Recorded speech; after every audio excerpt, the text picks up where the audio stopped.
Okay. Now, one thing I really want to stress is crotches are notorious for something called a bark inclusion. How many of you know what a bark inclusion is? Okay. One of the things I want to mention and caution you about is if you go out on the internet and start looking at people, there's this idiot in Washington State that has a website, it's something called As the Wood Turns. Well, he likes to put a piece on with a big bark inclusion and run his Powermatic up as fast as it'll go and watch the thing fly apart and hit him in the head. The Tri-County Club uses his videos in our safety demonstrations of things not to do. If you're going to go look at videos that your club has, that somebody else has endorsed, or the AAW has a great website. It's called, if you can get it from the main AAW site, I think it's videosource.org, and or AAWvideosource.org. And somebody has actually looked at all those videos, volunteers from the AAW, to verify that their safety and procedures are solid.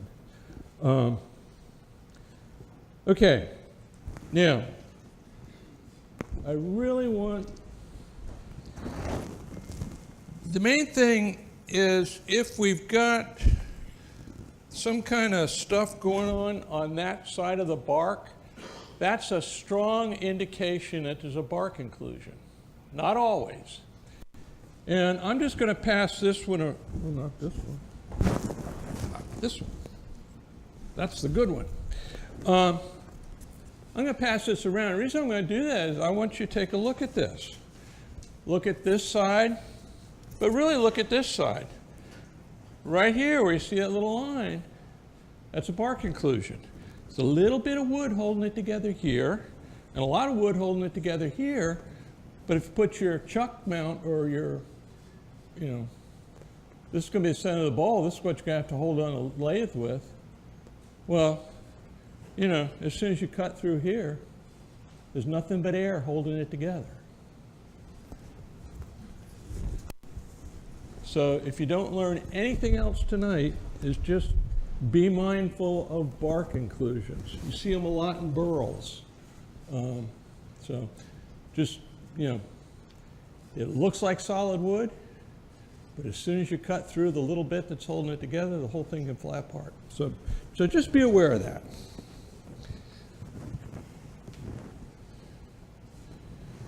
And one of the tricks, you'll see this diagram again, it's also in the notes. This is kind of how I think of it when I've got a crotch and how I'm going to lay it out and make the bowl. So I want to make sure that I have a good bit of this limb and a good bit of this limb. Unfortunately, when you go around to where trees have been trimmed by professional tree trimmers, the way they cut crotches is they cut it there and they cut it there, so it'll go in their chipper, okay? So make sure you get there and you tell them, hey, cut me some nice Y, okay? And they'll probably do that. Okay, so how do I cut this crotch? Well, this is my log processing center. It's very complicated. Enough said about log processing centers. I know a couple of you got one that's full of bolts and stuff that I don't want to hit with my chainsaw. Okay. What I do with my crotch, and that little notch holds crotches really, really well, okay? So I lay my crotch in here, and what I want to do, we got a pith here and a pith here. I want those to be vertical. And what I haven't told you is the pretty flame that is in between the two pieces of the crotch, that's right in the middle. So if you slice it here, we'll get a nice flame in each piece. And so I just slice that with my chainsaw. Now, okay, so what I'm going to do here, if I go right through the middle of the pith, I'll get two pieces, and the flame is right where I want to put my little tenon for my chuck on my bowl, okay?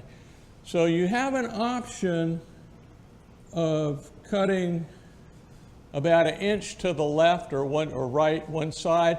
Basically what we're doing is we're saying we're going to take this piece over here, and that's going to be a really good one because the waste wood is going to be in the tenon. Waste wood's really pretty wood on the left side over here, but our finished piece will come right up to the really good wood. If you look at these bowls, the prettiest part of the flame is always on the outside of the bowl because the thickness of the bowl.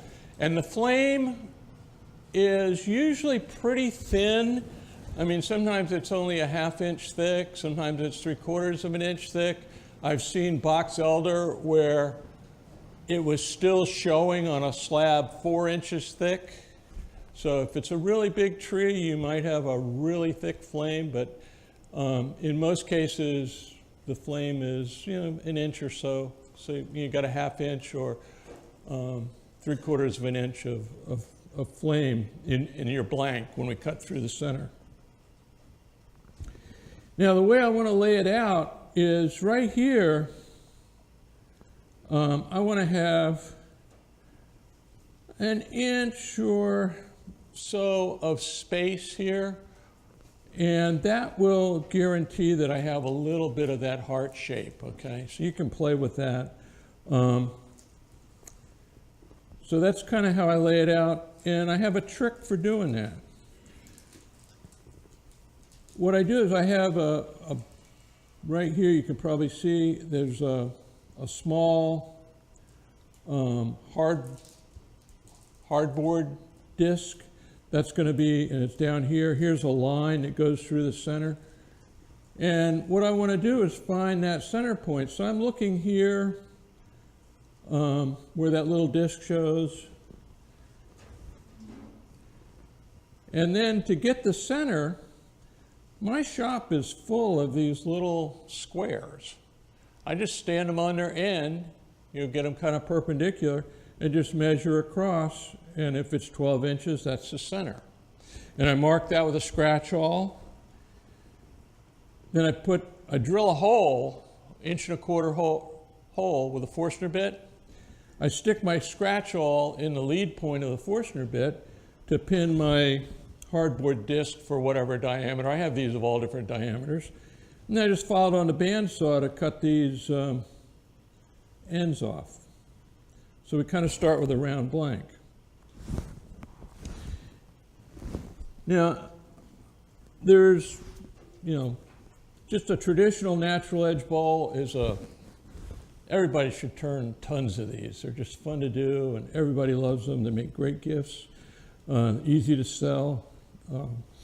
This is a citrus bowl, and all I want to point out here is when we line up, well, let me go back here. Okay. When I line this up, what I like is the 2 high points to be about the same height off the table and the 2 low points to be the same height off the table. You can also bring one of these way up high and have it be kind of like a cornucopia, where it's really kind of a goofy looking bowl. That works fine, but what I would suggest, don't make it just a 1/2 inch higher, because everybody will say, boy, they didn't line that up well. Make it 3 inches higher and they'll know you did it on purpose, okay? Now, when we're moving this around to find the center, what we're doing is we're rotating about where it's held on the headstock with a spur drive, and we reposition the tail center, and that moves these, these points and these points. And the center of rotation is usually right in the center of the bowl, okay? Which makes lining it up pretty easily. We move into the crotch bowl, the center of rotation is going to be somewhere up here. Now the way I line these up is I'll take this point and this point, line those 2 up, and once they're lined up, and that means they're equidistant from the headstock or equidistant from the tailstock, they're in the same plane of rotation. Once they're lined up, what I try to do is move them together to line them up with the 3rd point, and I'll show you how we do that. You can use that same technique for Norfolk Island pine. You can pick any 3 knots, only 3, and you can line them up exactly, okay, just by following this same procedure. Or you can just, draw pencil lines and guess, and draw more pencil lines and guess, and draw, But this way, if you move these 2 points together and line them up with the third, you can pretty nearly get the 3 points of the bowl lined up, in 2 tries. Sometimes you got to go back and do some fine adjustment. And after you start turning things away, you have to do some more adjustment. So, I think we're ready to switch to the camera. And I'll put my safety glasses on.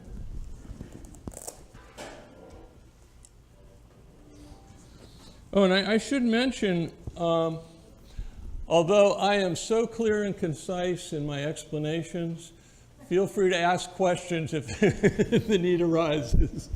And every once in a while, my brain's not too well connected on my mouth. I'll say something that doesn't make any sense to anybody, including me, but I'm not listening, okay? So if you hear something that doesn't make sense, or if you need something occurs to you, what I'm going to be turning is laurel oak. Now, I'm going to apologize a little bit for my blank. It'd be much more fun to blame Frank for it, but this is my piece I brought from home.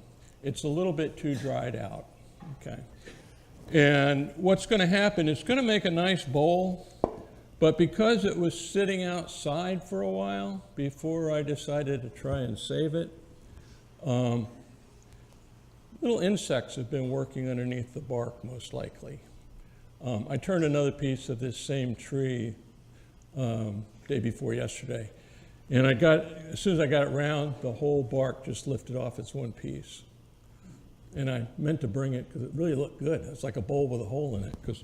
Now, here's my, where are we? Okay, here's my hole, and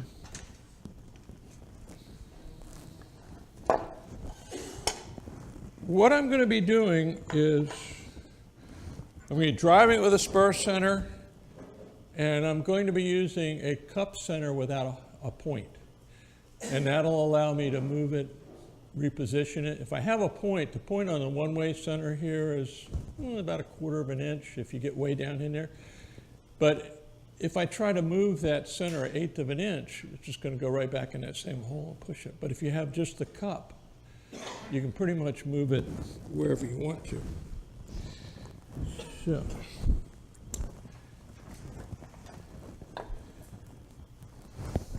now, one of the nice things about having a steel bed lathe is we can bang on it and we don't have to worry about it. You got a cast iron lathe and you bang on it, have at it. But one day your cast iron is going to break, okay? That's just the way cast iron is. Okay. When I put the spur drive in, what I'm going to be doing is putting them 45 degrees, the spurs 45 degrees to the grain. The reason I do that is that'll give me a nice even bite.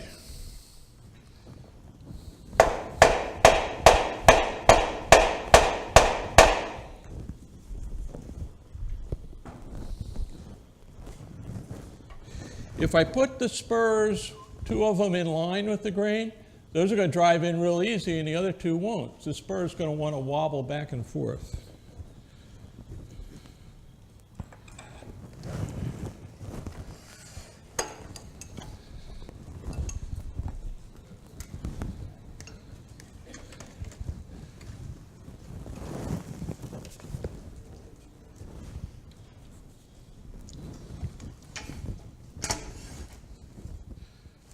Okay, we're clearing the tool rest banjo. So what I'm going to do here is we'll start lining up these 2 that are closest together.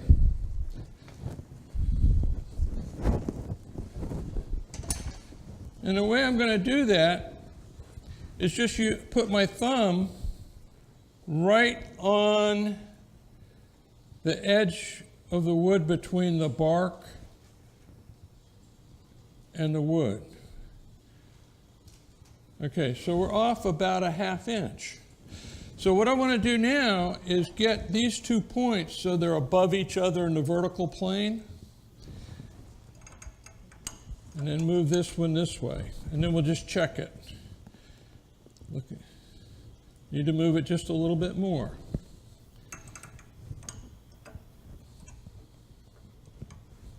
Probably too much. No, still a little bit more. And who's that guy that told you could do this in 2 times? Okay.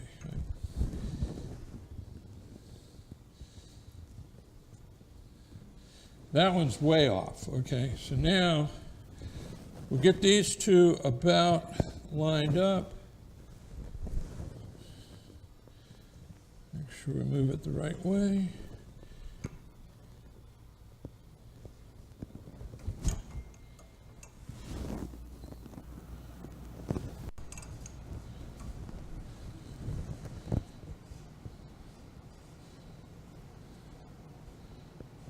Okay, that's looking pretty good.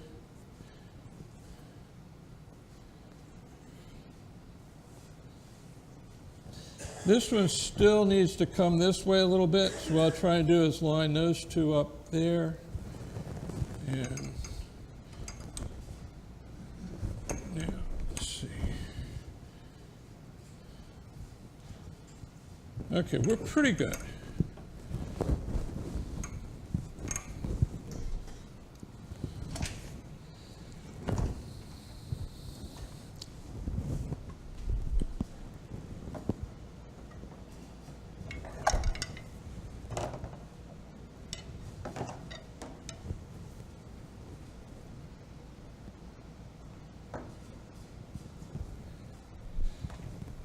Okay, what I want to do is talk just a little bit about the tool I'm going to be using. It's a side ground bowl gouge with the Ellsworth grind on it. You can use any grind you want on a bowl gouge, as long as that curve on the top edge is a continuous convex curve. If you got dips in it, it's going to cause you to get a catch. It's just a catch machine if it's got a dip in it. If you grind the nose too much and you get 2 big wings, as soon as they contact the wood, they'll dig in, okay? As long as it's a continuous convex curve, you'll be in good shape.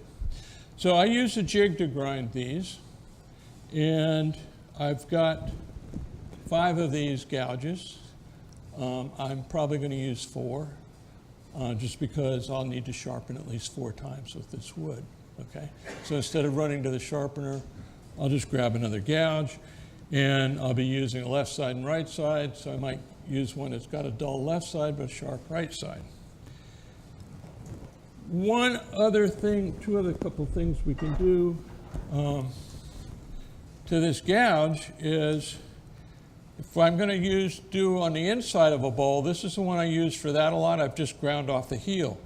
That shortens this bevel and lets it go around curves, so I don't need a bottom feeding gouge for most of my bowl bottoms, because this tool can ride the bevel from the rim to the bottom of most bowls that I do, okay? Now, one other feature this gouge has, you see it's got a flat here. Well, the reason it has a flat there is I ground it. Why did he do that? Well, I mentioned I use a jig to sharpen my gouge. Well, on my jig, it has to stick out 2 inches. How many of you use something like the Varigrind? Okay, so you know what I'm talking about. Well, 2 inches is about out here on this bowl gouge with my jig when it hits this high part and it can't slide back anymore. So I just said, oh, make this gouge longer and just grind this flat. So if you've got a bowl gouge that you can't slide your jig on it anymore, you can give it to me, or you can grind a flat on there, okay? And that'll give you, you know, I'll be able to use this tool all the way down to here. Of course, the shorter they get, you know, now it only works on the mini lathe, but.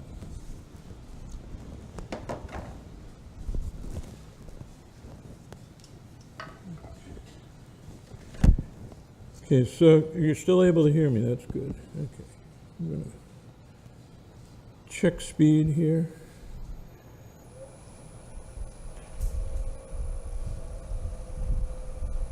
Okay. Now, what I want to do when I'm cutting is I want to cut with my bowl gouge, or where I set my tool rest, is so my bowl gouge is cutting right at center when it's parallel to the floor. Much of the time I will drop the handle, but the most important thing for me is to not be cutting below center. If I cut below center with this tool, the wood can drive onto the tool, and if the wood drives onto the tool, that's a catch, okay? So we don't want that to happen. So, got tool rest set, and no, we might use it later. Unless, I mean, the camera's seeing okay?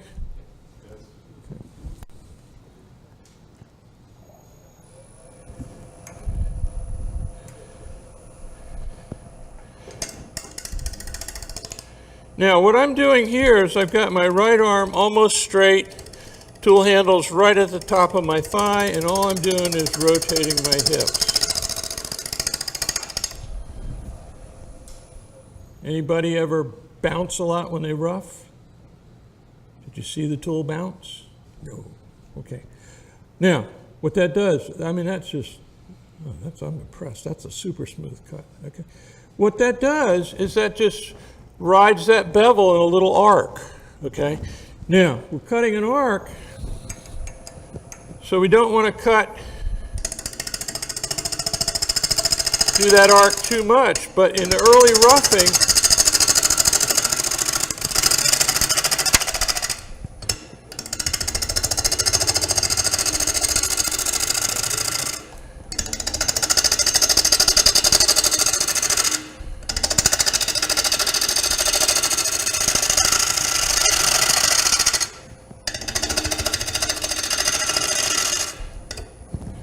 now, in the early roughing, that gives you a lot of control. Okay. Now, when I'm turning this, what I want to do is stay away from here. Okay, we're losing that bark. Okay, I don't know how far around in here I need to move when I reposition the tail center. So I'm going to kind of leave I need 2 inches, 2.5 inches for my chuck, so I'm going to leave about a good 3-4 inches. So I'll just stay away from that.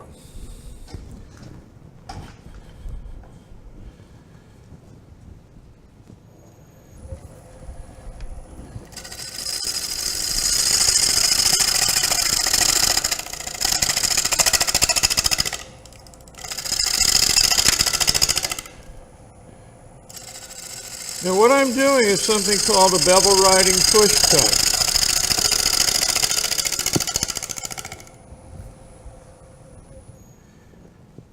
And we're getting up just, okay, I haven't quite got that one yet, okay. So we got a pretty good, little bit of punky wood there. I'm going to check these. Those are good. That one's going to be off a little bit. I think we'll live with that. I'm tightening the tailstock again. If we're, this is still wet wood. It's about 24% moisture content. I'd rather it be about 40%, but it's, it's still moving. So these spur and cut both dig in deeper as the wood vibrates as it's being cut. So if we don't keep tightening it, eventually the spur drive will become a 4-bladed spade bit, okay, and drill a hole. What you do then is you hope nobody saw it, you just tighten the tailstock, see? Okay, so I'm going to flatten this off a little bit and make a position where we're going to put the tenon.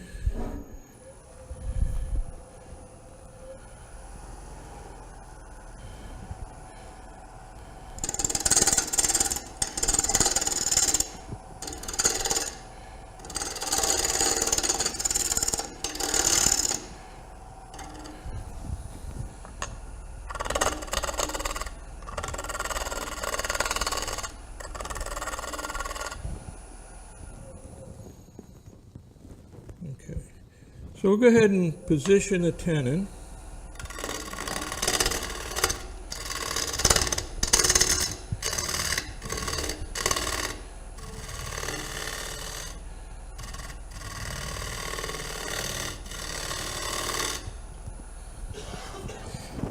Now, what I have,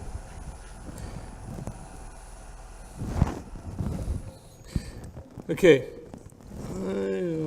so we got, it's not quite flat pack here. I want to have a tenon about 2 inches long, or 2 inches in diameter rather. So what I do is this center here is 5/8 of an inch in diameter. So if I come out an inch, I've got a 2 5/8 inch tenon. And I'm pretty good at guessing an inch, okay? So that's why I don't have to measure.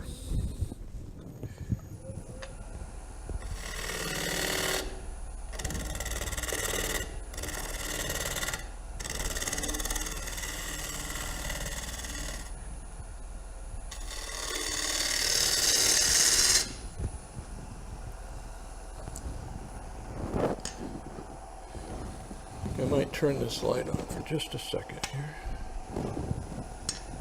It's not really helping too much here.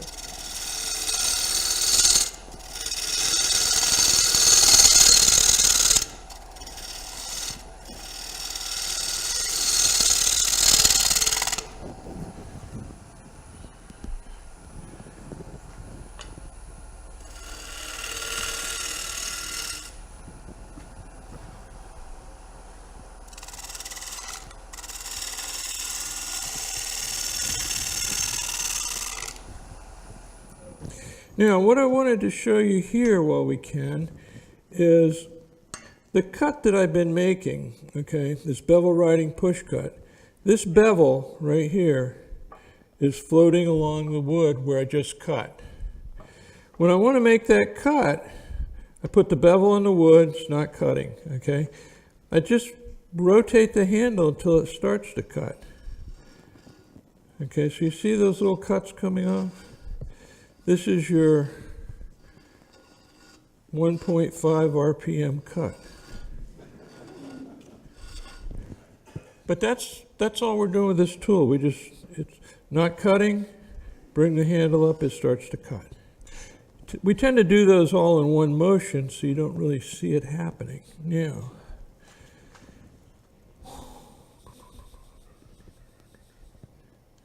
okay. What I'm going to do is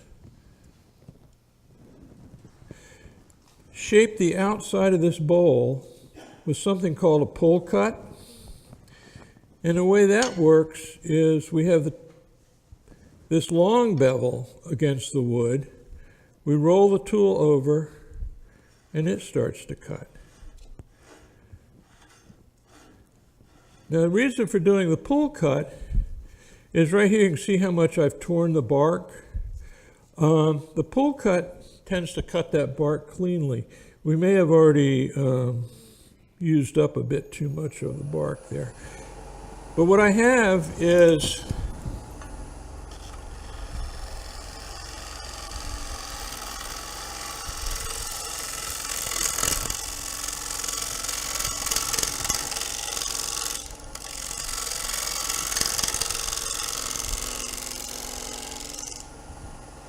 we're going to want to use a sharp tool also.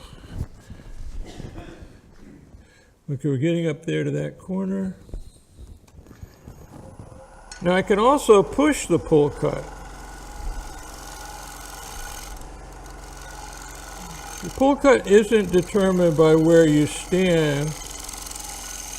It's determined by the cutting edge being pulled by the handle or the nose being pulled by the wing.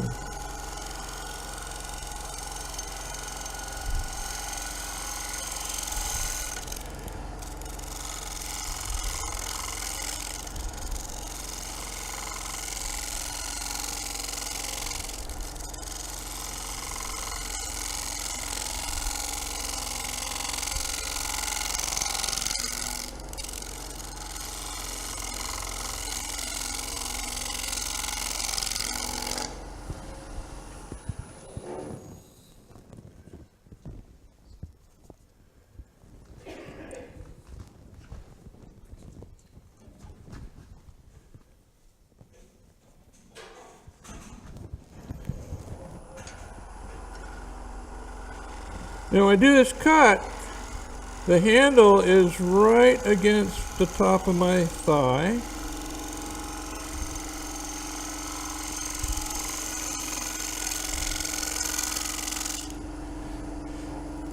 And I'm just pushing it along with my thumb and forefinger.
Okay.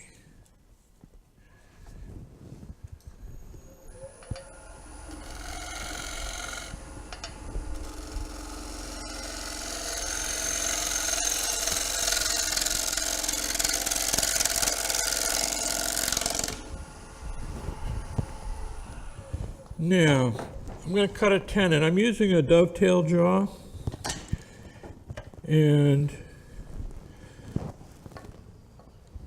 I'm going to raise tool rest a little bit because I'm using a smaller diameter gouge. And what I'm going to do here is I'm going to put this, the bevel right on the corner here of that little tenon that's sticking out there now. And I'm going to just raise the handle and roll the tool until it starts cutting. So, bevel on there, not cutting. Raise the handle, starts cutting.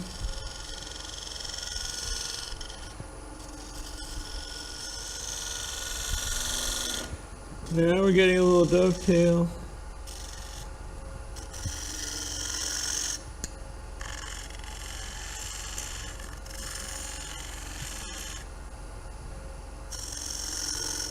And I want to make sure I get just a little more wood off of that bottom here.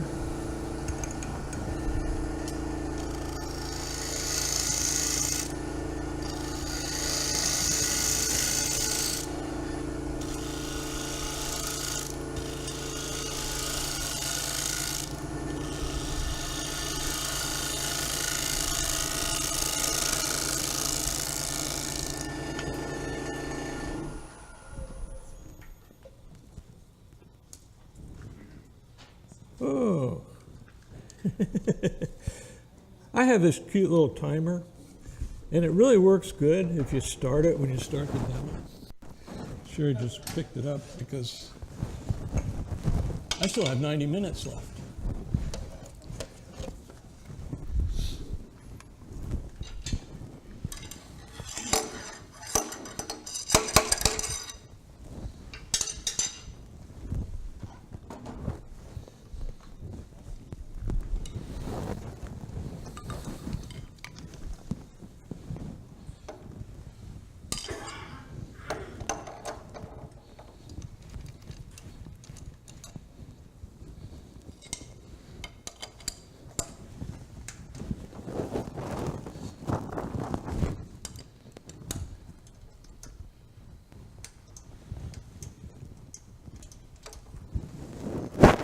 Now, what I want to do is I want to lock that spindle and I want to push it, okay? If I push it, I will be able to pull it with the same force and get it loose. If I don't have that chuck on there tight,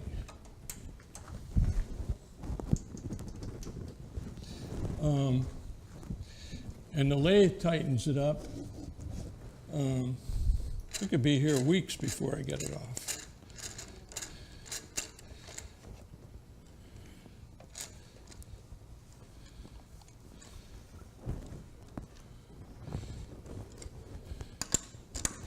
I just reached over and turned down the lathe speed because sometimes I forget.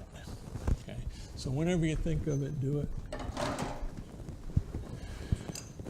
Now we'll be able to use the tailstock for a little bit.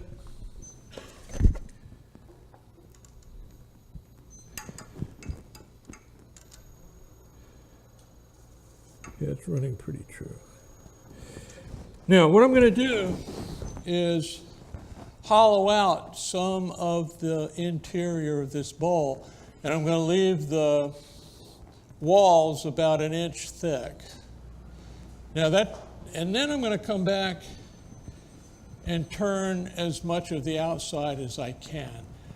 What will happen when I put it in a chuck, this one's running pretty true, but two things can happen. One, quite often when we put it in a chuck, it's got a little bit of a wobble to it on the outside. The other thing is when I remove the wood from the interior, these crotches can have tension wood a little bit, and what will happen is they'll start to spring open. Okay, and if they spring open, it's better if they spring open before I return the outside. So then we return the outside after maybe it's sprung open a little bit. There's another piece I'm going to pass around.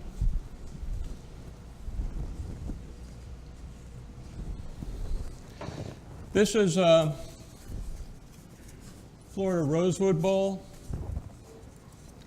And inside here, hasn't been sanded. This is the way it came off the lathe. You're going to see two circles.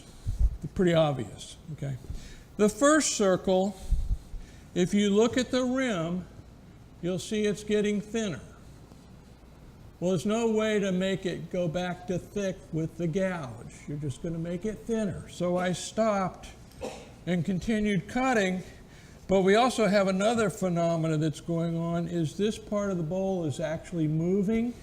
And if you look at the second circle where I stopped, it's pretty much flush over here, but over here it starts. So what's happening is this wood's moving a little bit, okay? And it's probably because I stopped to do something and came back to it. But I think this shows you kind of two things. One, if you find out you're getting too thin, just stop. And what I'll do is I'll be able to sand that line away, okay? Probably need a little 180 here on a sanding disc, and it'll go away. So I'll be able to blend that in with the sanding, but I won't be able to fix it with the gouge. Probably can't fix it with a scraper either, because see what we have to do to fix a scraper, we have to keep making it kind of, taking wood off over here. So.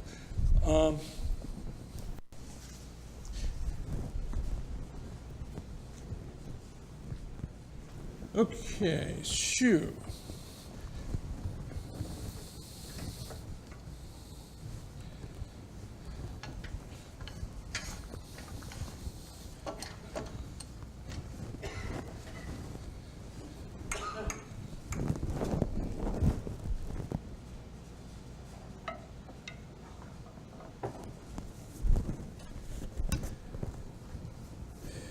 So what I want to do, I'm going to start here with that bevel riding push cut. I'll just push the tool in as kind of as far as it'll go. Then I'll turn it around and cut in.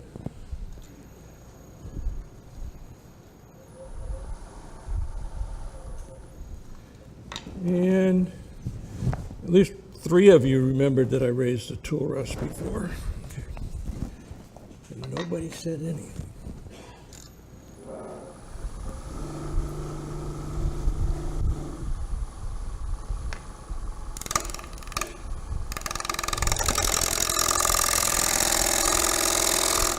Okay, it's just going to kind of, stall out when you go so far.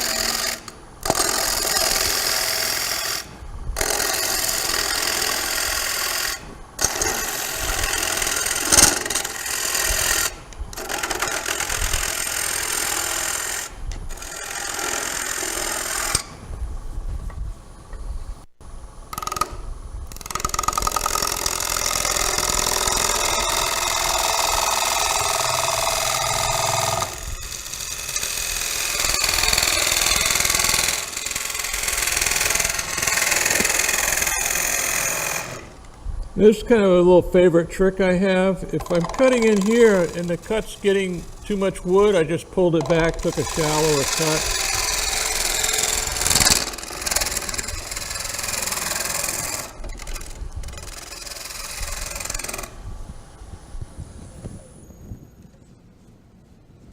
Okay, so now we got a bowl that's 1 inch thick, sort of.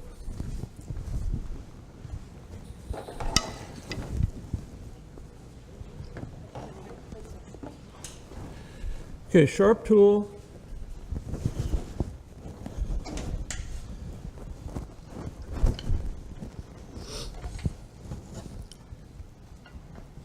Now this is the one.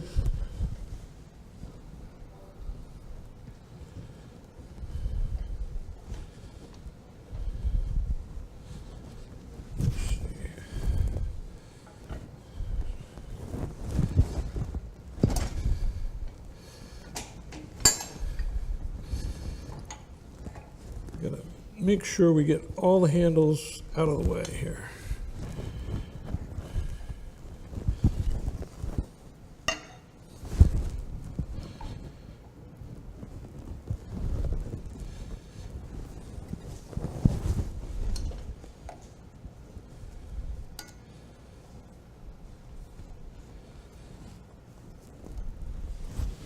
Now, what I'm going to do here is that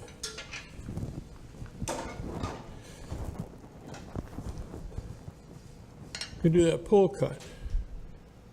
Okay.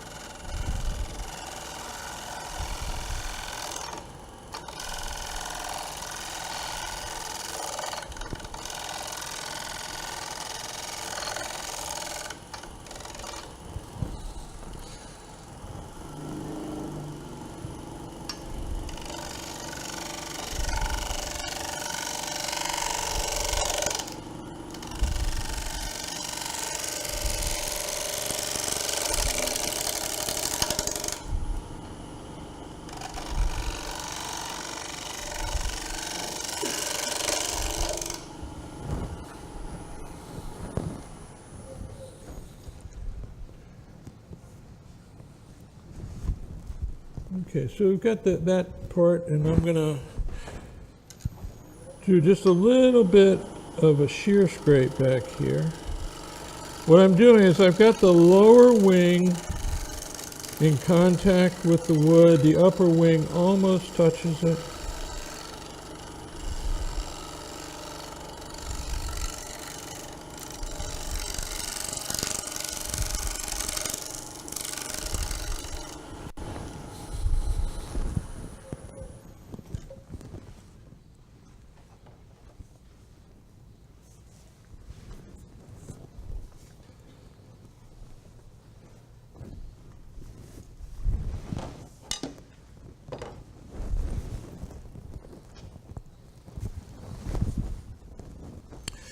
So now we're ready to hollow out the inside.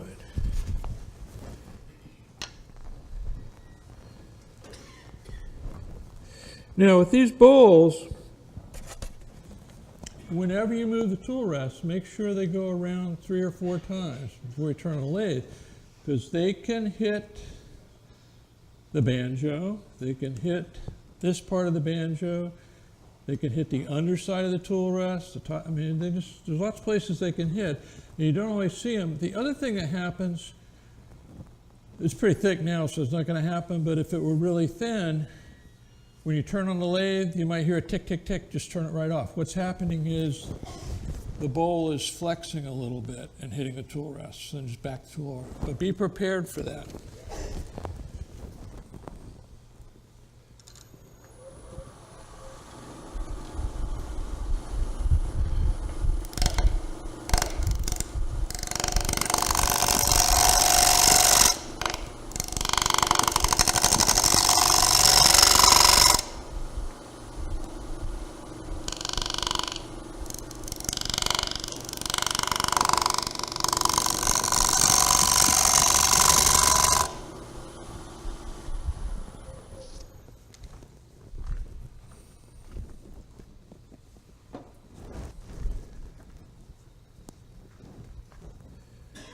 Okay, what I'm having is a little bit of visual difficulty here. Okay. What I'm doing is I'm coming in with the flute almost straight up, and I'm cutting with the left edge of the wing. That's a really difficult cut to learn on your own. So we could just as easily come in and do the bevel riding push cut, which is a less advanced cut, but doesn't cut that edge quite as clean.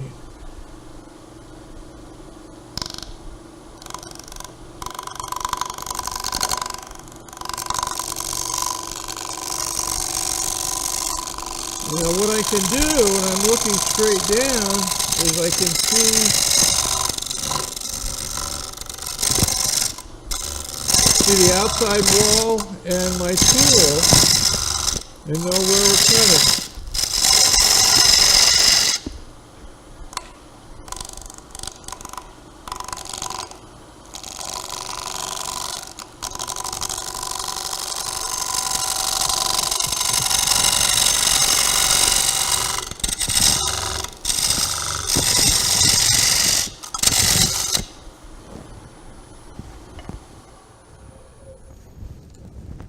Taurus feels just a little bit low.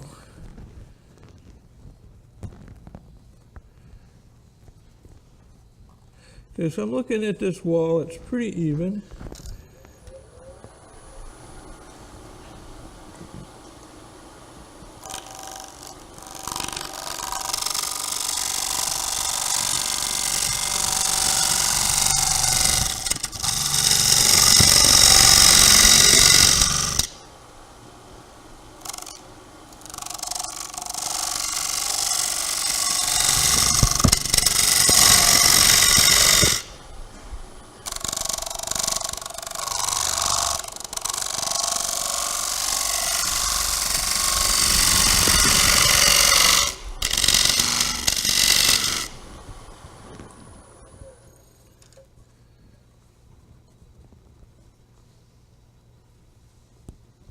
Okay, right here I've got a little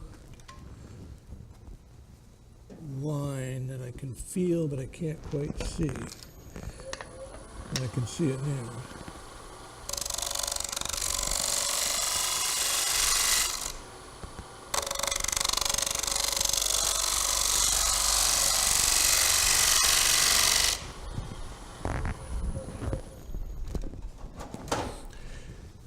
I'm going to take my calipers, and they're opened up. I just kind of ride my finger along under there. And I can see right here we're kind of pretty even. We're getting a little bit thinner down here. So I'll just, since we're way below the rim, nobody's going to see that it's thinner there. But I'll just try not to take too much more wood off.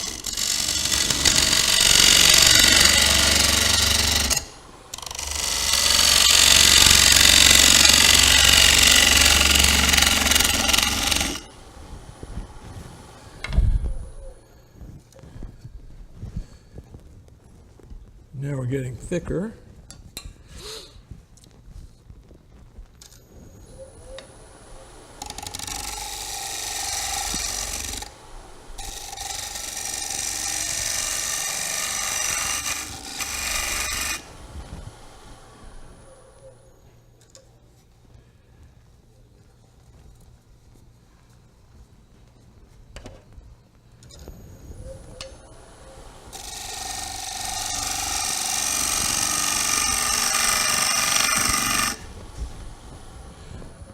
You want to stay on your side of the tool rest. This edge keeps kind of nipping my hand a little bit. Okay, so right here is that little bump.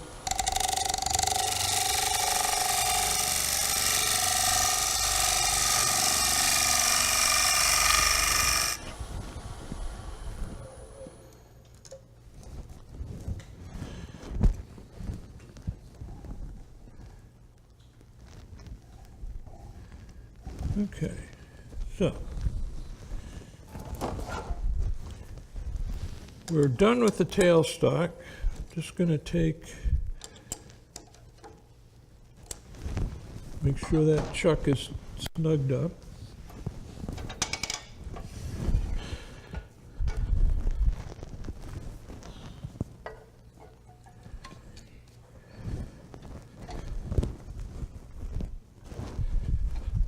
Oh, I didn't explain the little white cloth, did I? What I was having trouble was seeing both sides of this piece.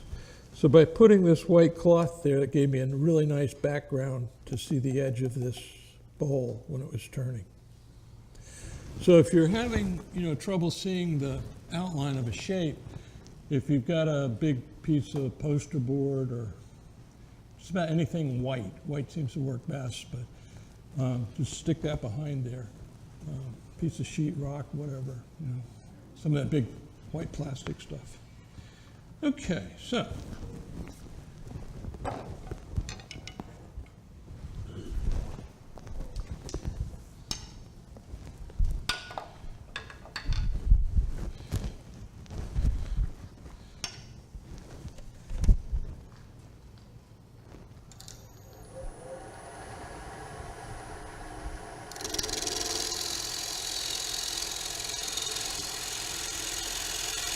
Just using that bevel riding push cut. What's that?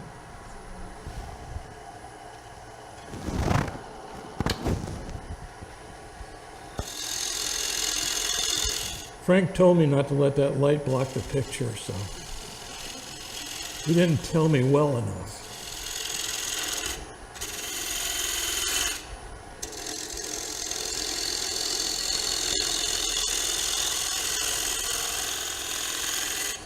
Now this is just a fun cut. When you get that in a little cone,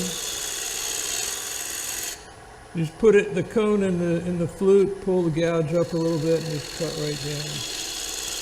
Fun little cut.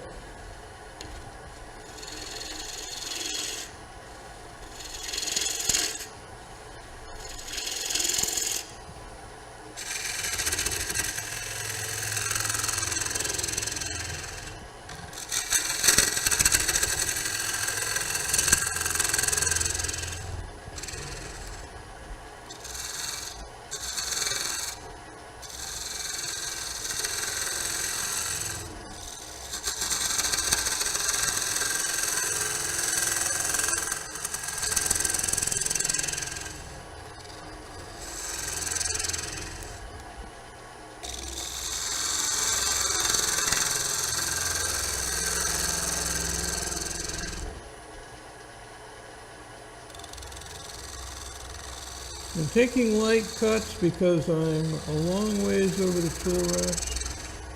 I might have to move that tool rest in a little bit. I'm starting to get a little bit of a chatter. I could feel it moving up and down there.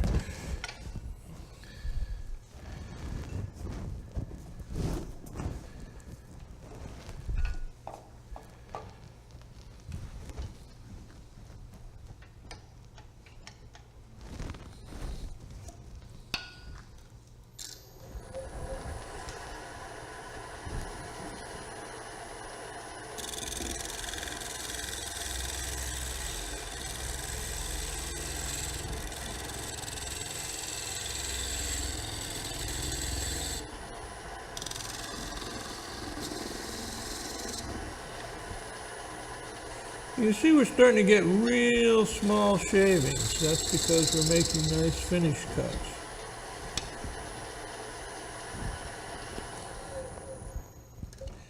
What I'm feeling, okay, right here we got a little bump. I want to get rid of that bump because when this thing dries, the center of that bowl is going to raise up a little bit anyway.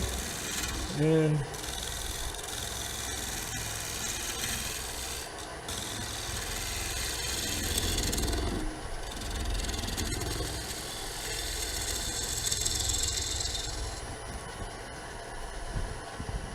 so we don't want it to raise up too much.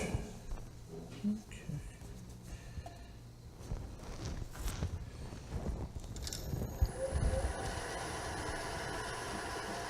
Put that light back on.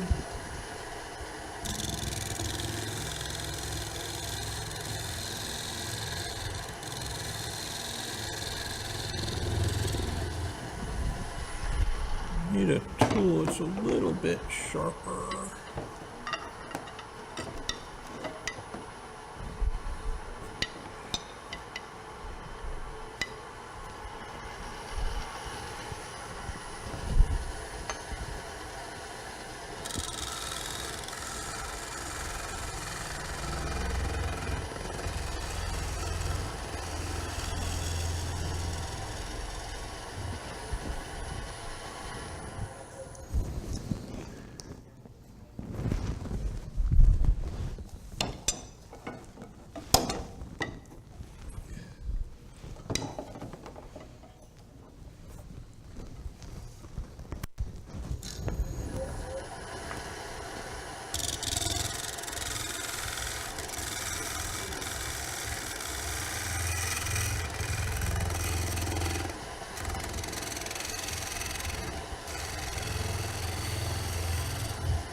Always slowing down as I come into the center because I don't want to break out a little piece of wood. I just want to cut it off and catch it in the flute if I can. Okay.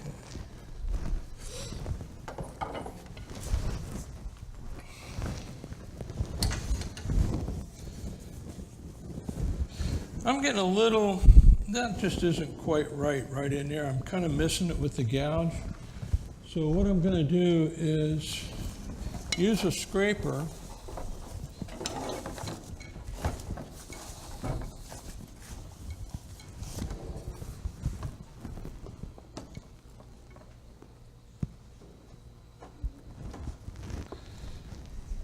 now. I've raised a little burr on here, and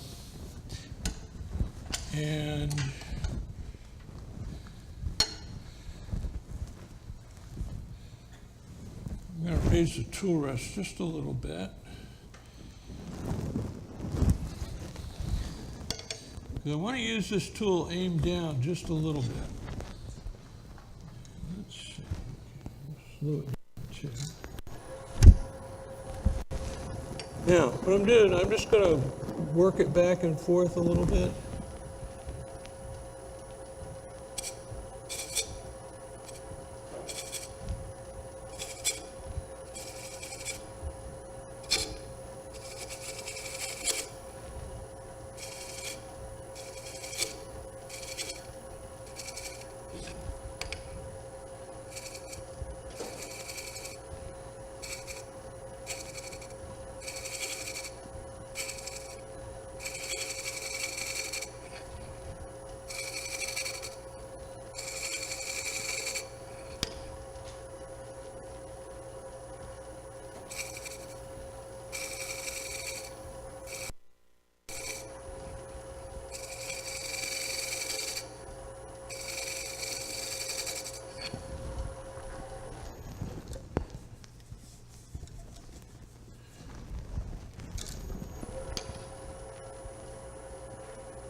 All I want to do is blend that into the wall surface here so it's nice and smooth.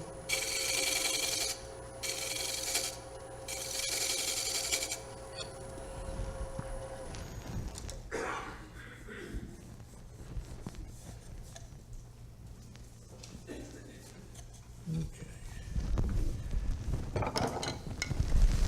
What happens is right down here in the bottom, what the wood really likes to do is be cross-cut. So when the fibers are running this way, we're cutting with the gouge, we're cutting across the fibers. But right down here, they're kind of all coming this way, we're just kind of splitting them, okay? And so it wasn't cutting right there real well. So, and sometimes you got a lot of figure going on down here, and about 80% of the bowls, I never have to use the scraper here, but 20% you have to use the scraper because you just can't quite get it. So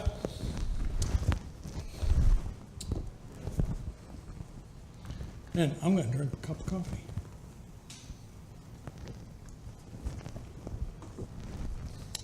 Now, we want to turn the,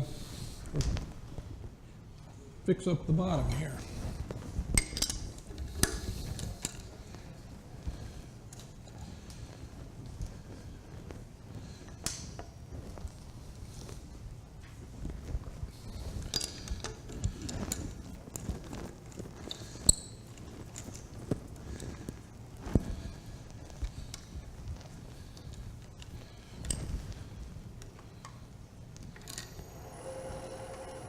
Okay, this is just a block of wood that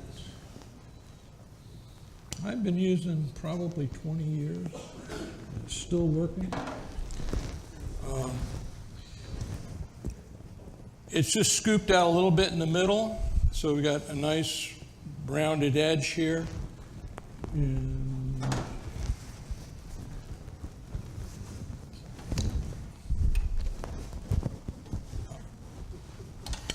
sorry, Frank. Frank and I found that we need a little CA glue on that handle. I wasn't supposed to let you guys see it, and I told him I wouldn't pull it off, but I did.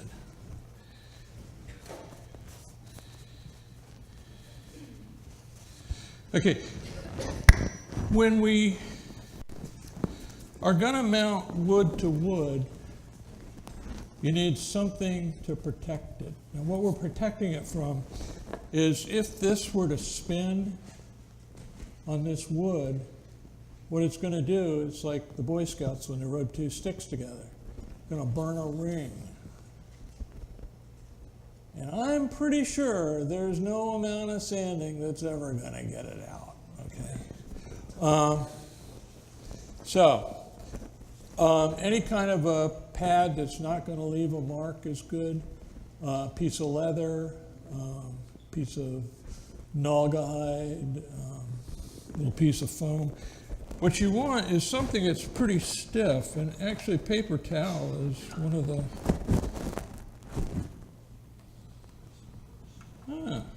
See, Sherry's seen this, she's seen me make this mistake before. I don't know how thick my bottom is.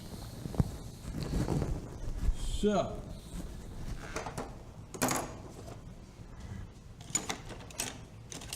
okay. So I have these super duper calipers from Veritas, and whenever Veritas comes to the Tampa Woodworking Show, they never bring these calipers. But what they do is Craft Supplies has them, I think Woodcraft has them. You have them, Frank? What they do is they measure how thick my bottom is. So my bottom is that thick, about a ½ inch. And what? We're going to jerry-rig something here. I normally bring my dial calipers, and I had them out today using them for something else, and they didn't get in there.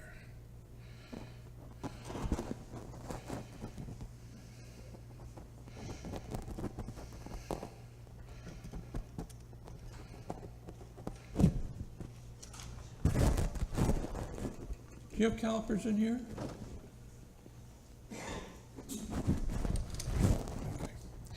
Okay.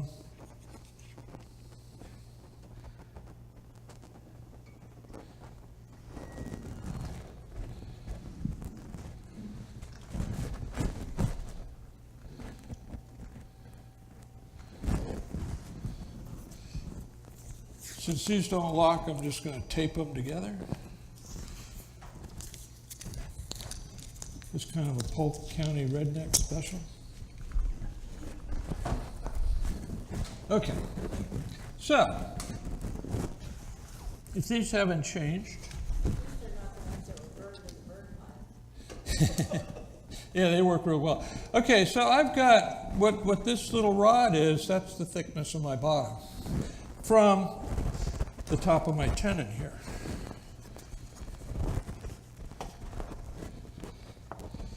The other thing that you notice, I kept my little center circle, okay, that I can use to line this up, put it on the tail center and pushed it up, okay. Now, what I'm going to be able to do with these calipers, this one there's no issue whatsoever, but if we turn it flat right under the tailstock, we're going to be about the right thickness, okay?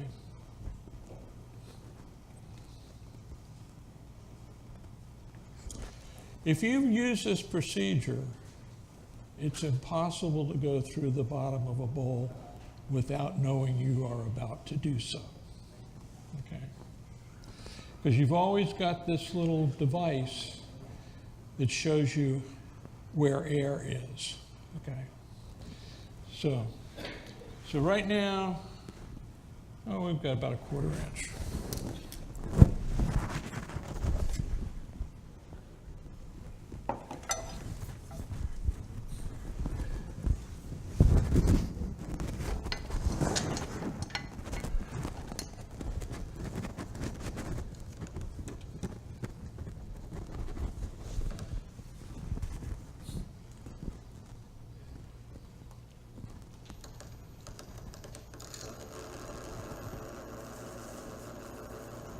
Running really nice.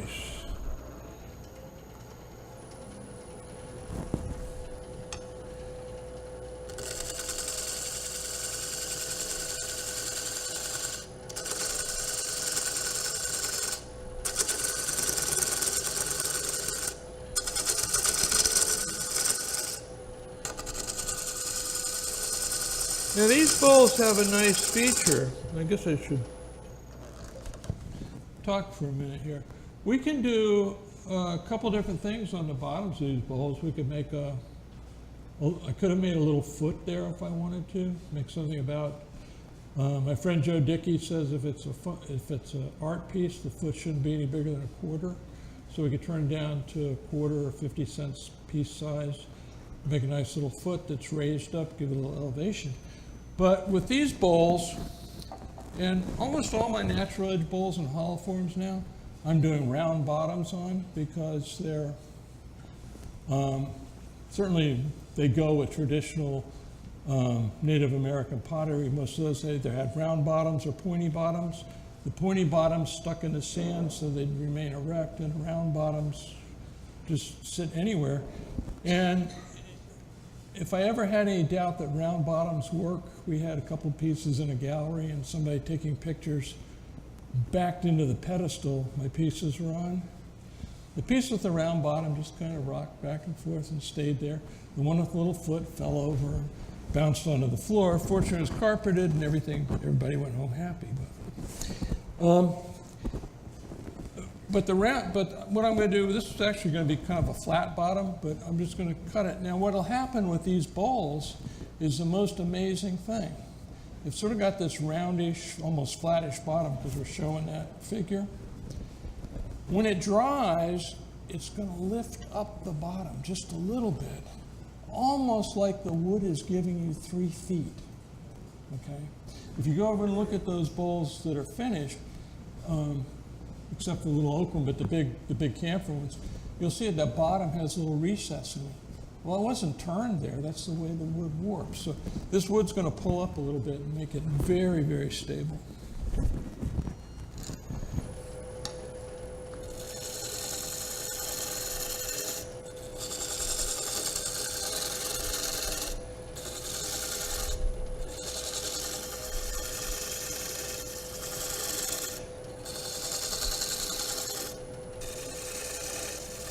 Now I might be able to blend the edge of this tenon right into this bowl because it's running so true.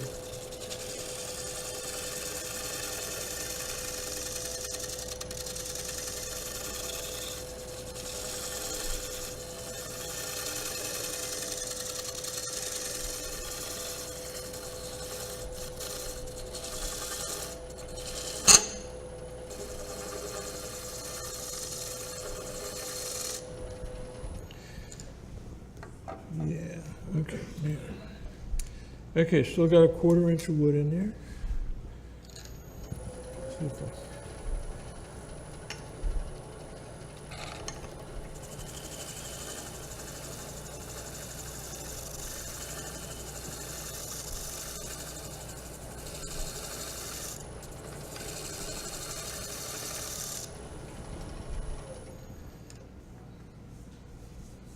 Now, what'll happen a lot of times is you won't get this running true, and you'll get one side of that little tenon evened up. You have to stop then. If you don't, what you'll do is you'll dig a hole where it was even when you even out the rest of it, okay? You just have to sand it off. Kind of like that bowl that's going around, it's got the little circle on it. So this won't happen to you very often, okay? Now we'll see what we can, how much of this we can get off of here.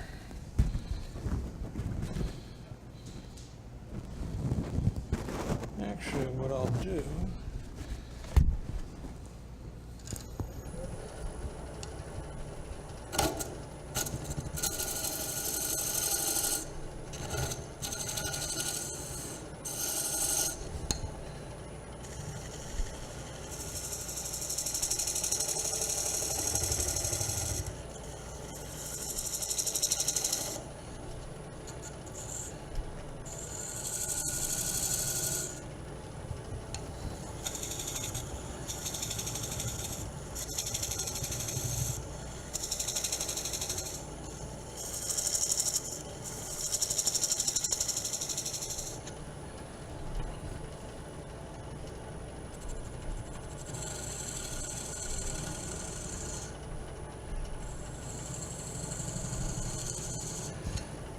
and what we're going to be able to do here is get most of this little button off. I'm just kind of working it with my spindle gouge.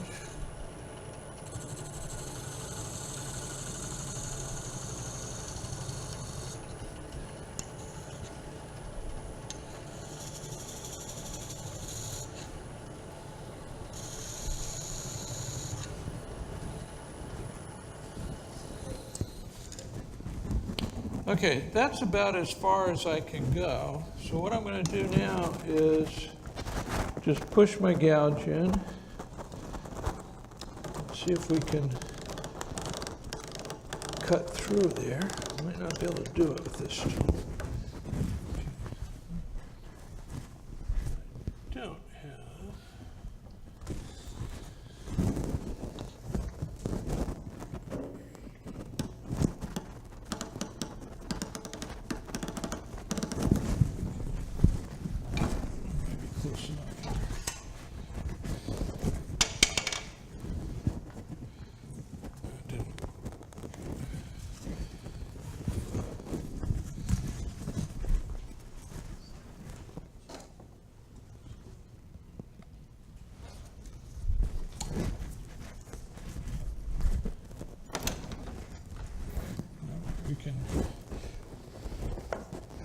I'll show you one more little tool.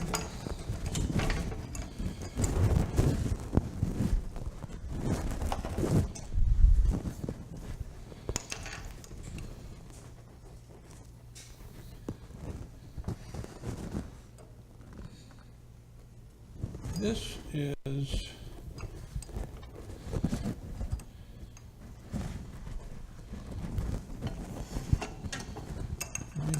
I may have damaged it to where it's not going to hold well. We'll see.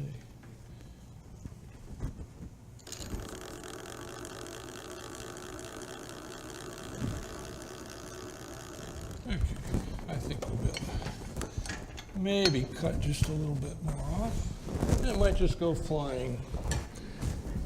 That'll be exciting.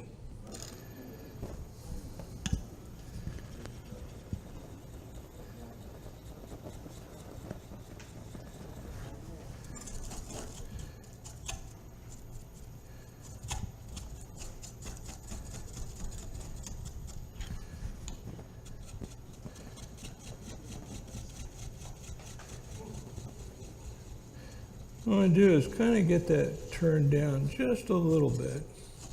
And this little point that slips inside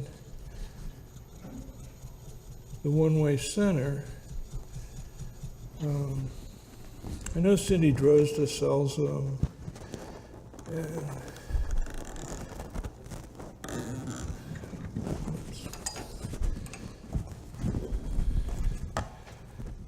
still didn't get that off. Well, it's going to stay there.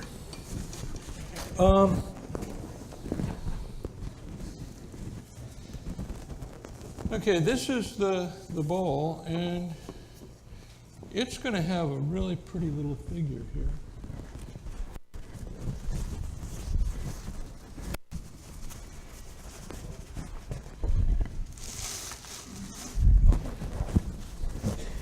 What I'm looking for is my water.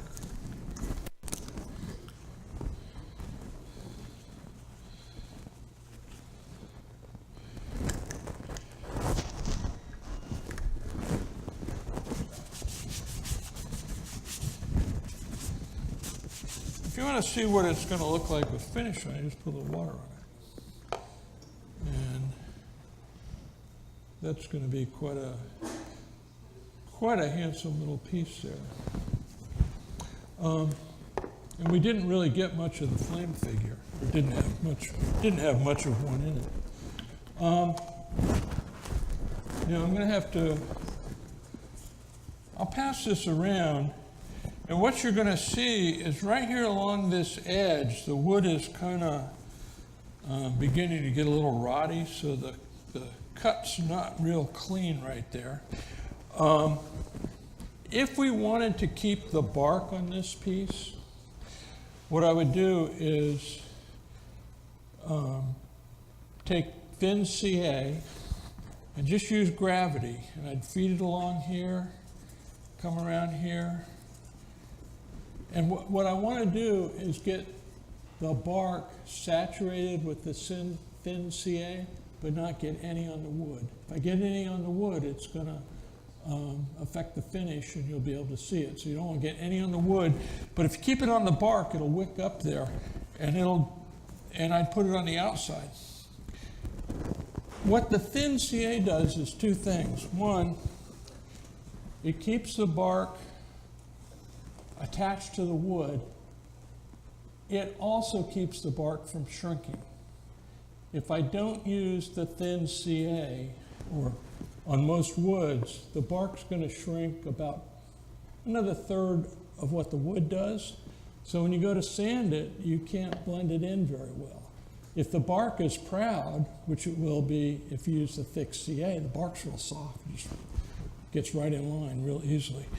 So I'll pass this around and be glad to answer any questions that people have. Yes. Oh, how long should I wait before I sand it? I didn't really talk about what I would do with these bowls. The little ones, some of you may have noticed it's humid here.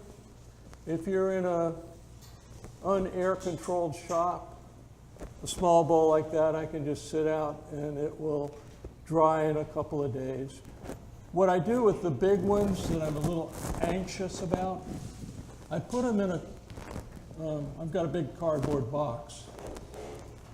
And in the bottom of that box is one of these little wooden crates that the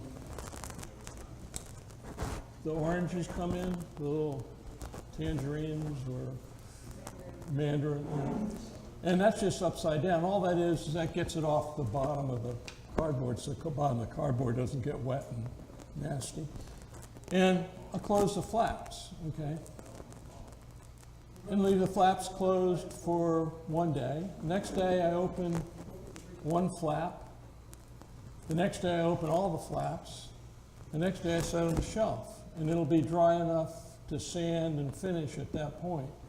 And what I do is I do all my sanding off the lathe. I use usually 3-inch discs with Velcro back discs, or 2-inch. And I do all the sanding with the grain lines as much as I can, okay? And if you notice, around each of the high parts, the grain's running around, the growth ring is running around that way. And that, usually, if I've done really well, I can sand with 220 and 320. And I just sand at 320, and then I use Waterlux as a finish. It's a wipe-on finish you get at Woodcraft. After the Waterlux dries, I'll sand that with 400, put on another coat, and then sand that with, or cut it back with the fake steel wool, the double or 4.0 Scotch Brights, and then another coat, maybe 3 coats of Waterlux, and then that's done.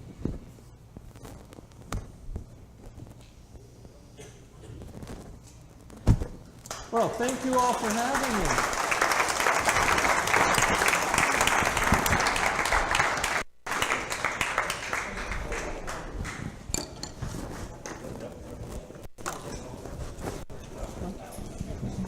Thank you very much, Al.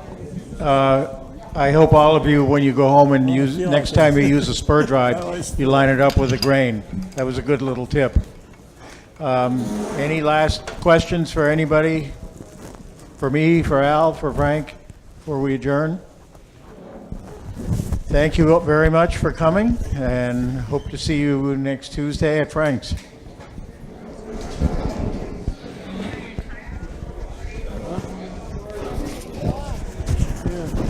Oh, I got 3 minutes left.